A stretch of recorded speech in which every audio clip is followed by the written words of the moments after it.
Hello नमस्कार, स्वागत करती हूँ आप सभी का मेरे वीडियो में और प्रशंसा करती हूँ उन सभी दर्शकों की जो मेरे वीडियोस को देख रहे हैं, मेरी मेहनत को सराह रहे हैं और चीज़ों को समझ रहे हैं।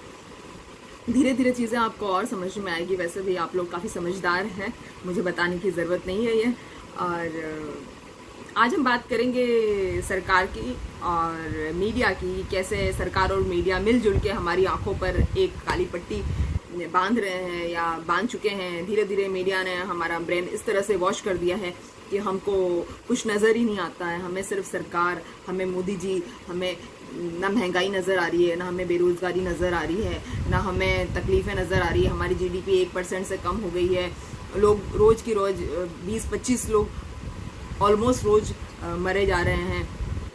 यूपी में 26 लोगों की डेथ हो गई है, महाराष्ट्र में 50 लोगों की डेथ हो गई है। फिर भी हमारा ब्रेन इस तरह से वॉश किया गया है मीडिया की तरफ से कि हमें कुछ दिखाई नहीं देता है। हमें सिर्फ मोदी जी का इलेक्शन, मोदी जी का जीतना, हमें सिर्फ यही जश्न समझ में आते हैं और दूसरा कुछ समझ में नहीं आता है। हमें मोदी जी के जश्न खास में हमने खुशी मनाने की आदत डाल ली है। और जब 2014 में मोदी जी आए थे, हम लोग सब उनके जीतने का इंतज़ार कर रहे थे। उसके बाद हमारे 5 सालों की कोई औकात नहीं रही।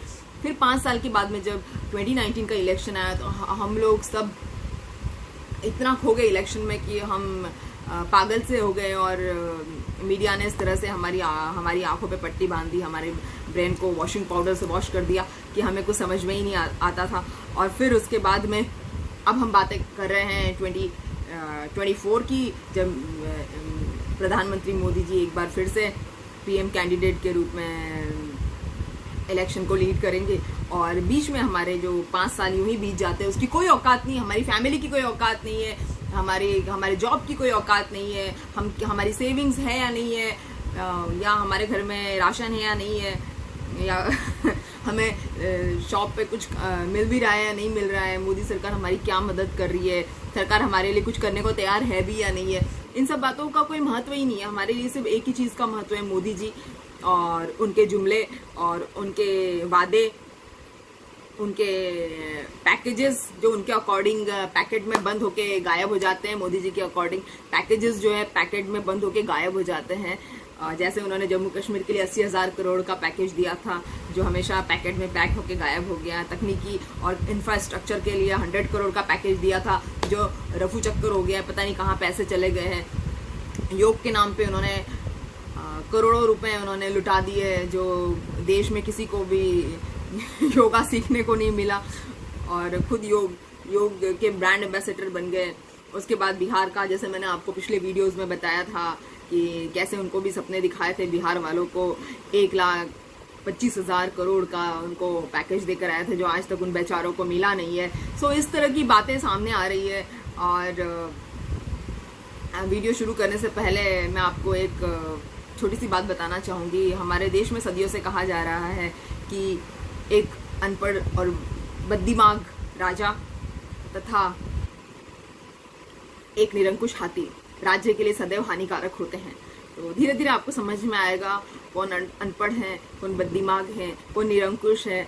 और निरंकुश का हिंदी मतलब, जहाँ तक मेरी समझ है, उसका मतलब होता है अनस्टॉपेबल। जैसे हमारी मीडिया है, जितनी मुझे हिंदी की समझ है, मैं अपनी समझ के हिसाब से आपको चीज़ें समझाने की कोशिश करूँगी। हालांकि आप लोग खुद ही समझदार हैं और बहुत शॉर्टकट में आप लोग समझ जाते हैं। तो वीडियो स्टार्ट करते हैं दोस्तों। हम लोग शुरुआत करते हैं 2016 से। धीरे धीरे चीज़ें आपको मैं समझाऊंगी और आपको बहुत मज़ा आएगा and you will and up enjoying the video.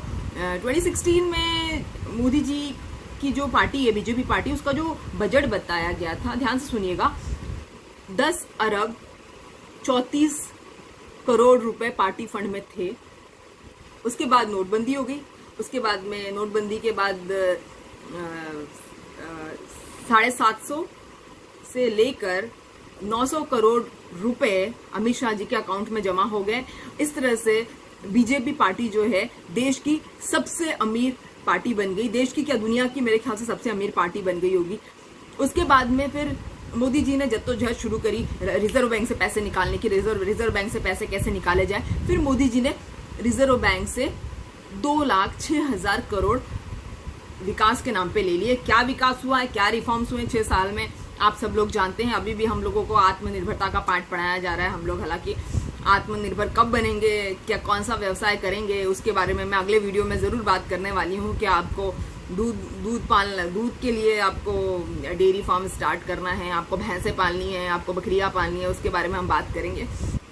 फिर क्या होता है कि ये सब कर लिया मोदी जी ने, उसके बाद में मोदी जी को लॉकडाउन के बाद में समझ में नहीं आता है कि मोदी जी दूसरी बार जब इलेक्शन जीतते हैं उसके लिए इस बार उन्होंने जश्न भी मनाया है।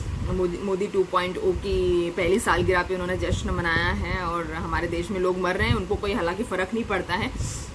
फिर जब देश में ये सब तो चलता रहा, देश में जब लॉकडाउन लग गया तो मोदी जी ने एक 20 लाख करोड़ का जो हम लोगों को जुमला दे दिया था। तो कपिल सिब्बल जी ने अभी बताया है कि ये जो जुमला दिया था हमें 20 लाख करोड़ का, इसमें से सिर्फ 4 लाख करोड़ ही ओरिजिनल है जो कर्जे के नाम पे हम लोगों को मिलेंगे। बाकी बजट में जो चीज़ें पहले से विड्रॉ हो चुकी थी, बाकी जो 12 लाख करोड़ जो पहले से विड्रॉ हो चुके थे, उसको इस पैकेज का हिस्सा ना समझे।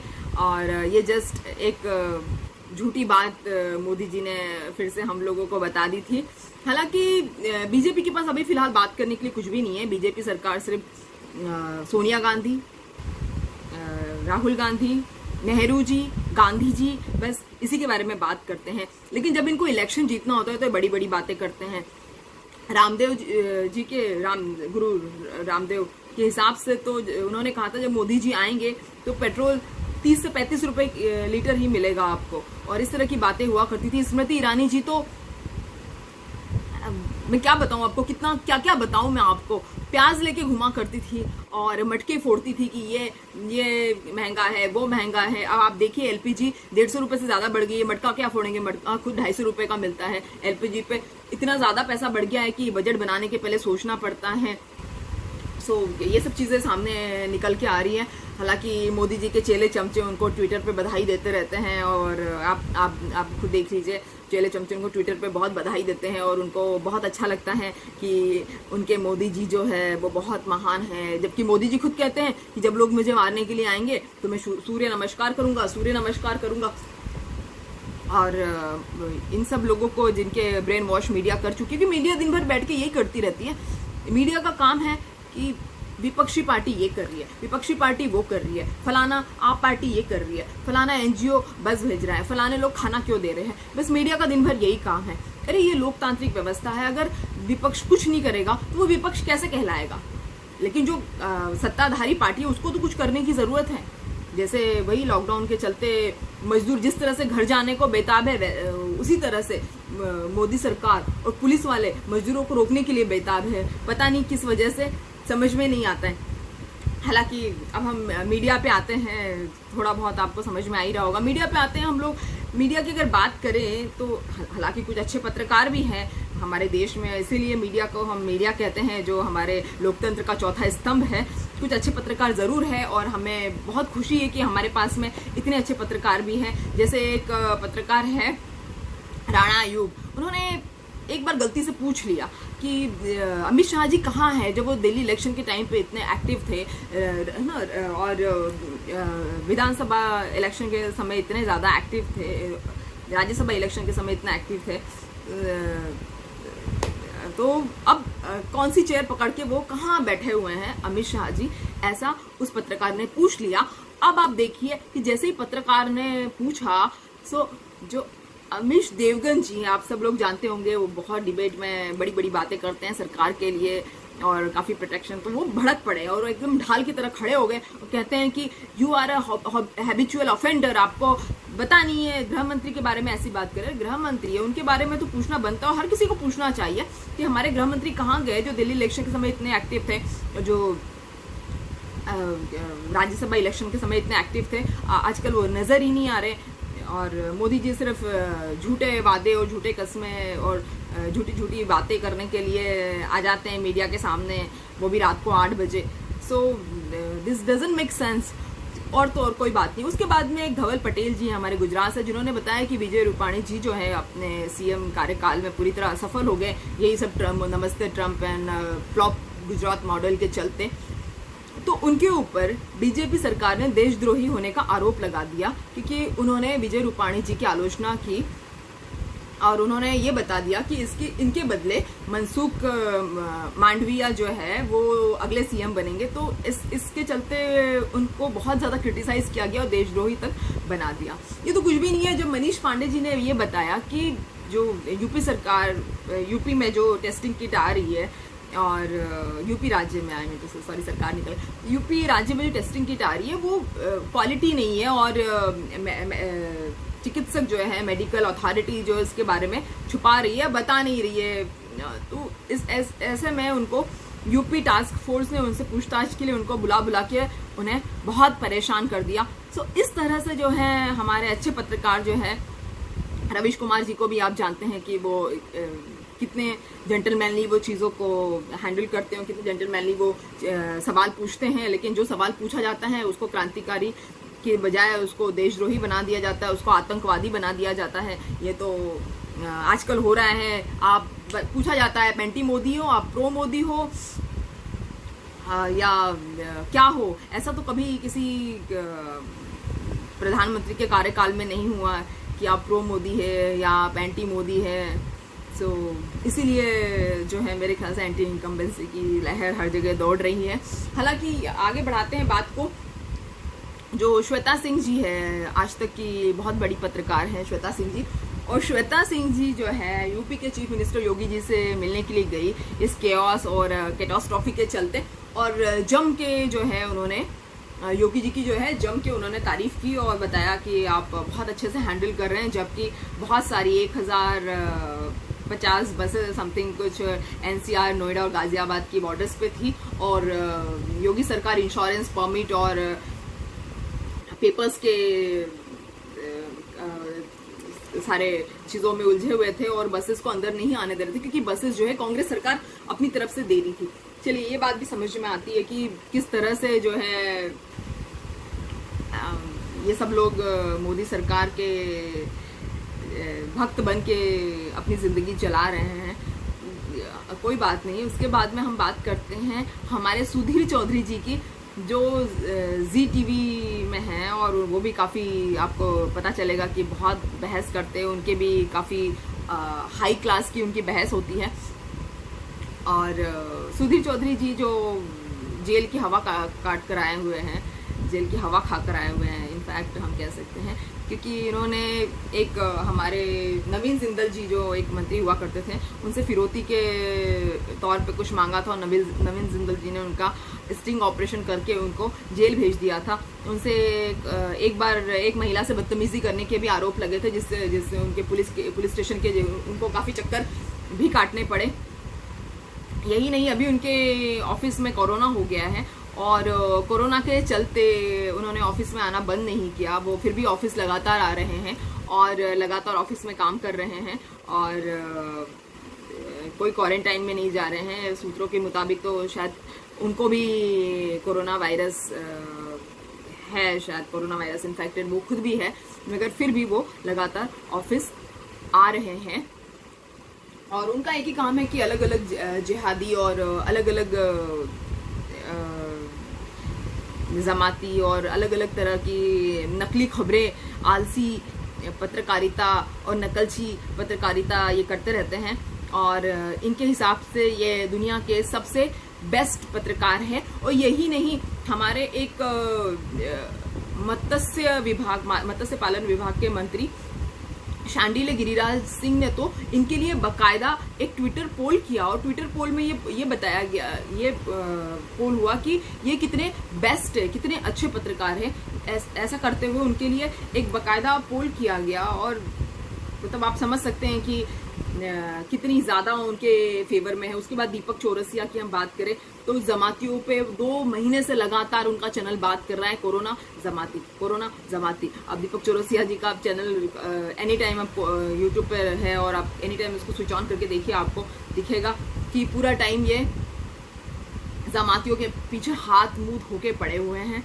उसके बाद में हमारे सबसे इम्पॉर्टेंट और सबसे फेमस, रिनाउंड और देशभक्त जो अर्नब गोस्वामी जी हमारे रिपब्लिक चैनल से हैं। हालांकि मैं आपको बता दूं कि रिपब्लिक चैनल जो है एक भाजपा सांसद राजीव चंद्रशेखर जी का है, जो भाजपा सांसद है उनका ही ये चैनल है। सो अर्नब गोस्वामी जी के ऊपर बहुत सारे चार्जेस अभी हाल ही में लगे थे। उन्होंने बांद्रा में मजदूरों की जो भीड़ इकट्ठा हुई थी, वो बेचारे अपने पैसे लेने के लिए इकट्ठा हुए थे वहाँ पे, लेकिन अर्नब गोस्वामी जी के अकॉर्डिंगली वो अभिनेता हैं, झूठे भाड़े के टट्टू हैं। उसके बाद में उन्होंने पालघर लिंचिंग के लिए सोनिया जी को उन्होंने जो है दोषी ठहराया, उनसे फालतू के सवाल पूछते रहे। आज भी वो पूछ रहे हैं, सोनिया जी जवाब नहीं दे रही है। उसके बाद में उनके हिसाब से उन्होंने बांद्रा में हिंदू और मुस्लिम के बीच में कुछ कमेंटिंग भी करती थी, जिसके लिए भीड़ बहुत भड़क गई और देश के कई राज्यों में उनके खिलाफ FIR दर्ज हो गई है। और इसी सब के चलते जो हमारी मीडिया दिखा रही है, दूसरे देश हमसे बहुत नाराज़ हैं। दूसरे देशों में बांग्लादेश कहें और भी दूसरे देश हैं जो इस मुस्लिम हिंदू राजनीति के चलते हम लोगों पे बहुत अलग तरीके से देखने का एक नज़रिया उनका बन गया है। और समझ में नहीं आता है कि हमारे देश की इमेज को हम इन छोटी छोटी बचकानी सोच की वजह से कहाँ लेकर जा रहे हैं। हालांकि ये सारी बातें तो हो गई है, लेकिन अर्नब गोस्वामी जी जब पुलिस स्टेशन में गए थे तो हमारे जो सूचना प्रसारण मंत्री है वो उनकी पूछताछ के समय मौजूद थे। प्रकाश जावड़ेकर जी, JP नड्डा साहब जो हमारे BJP के अध्यक्ष हैं, उसके बाद में हमारे संपीत पात्रा जी वहाँ पर अवेलेबल थे, जो उनके चैनल में आके चिल्लाते रहते हैं। सो अब देखिए क्या कोऑर्डिनेशन है सरकार का और मीडिया का। और जब उनसे कोई सवाल पूछता है तो वो जोर जोर से चिल्लाने लगते हैं। आप किसी भी चैनल को उठा के देख लीजिए, अगर आपको मेरी बात पे विश्वास नहीं हो रहा है तो ये छोटी सी जानकारी और जागरूकता मैं आपको दे सकती हूँ। बाकी आप लोग जानते ही होंगे, समझते होंगे सारी चीज़ों को कि क्या चल रहा है।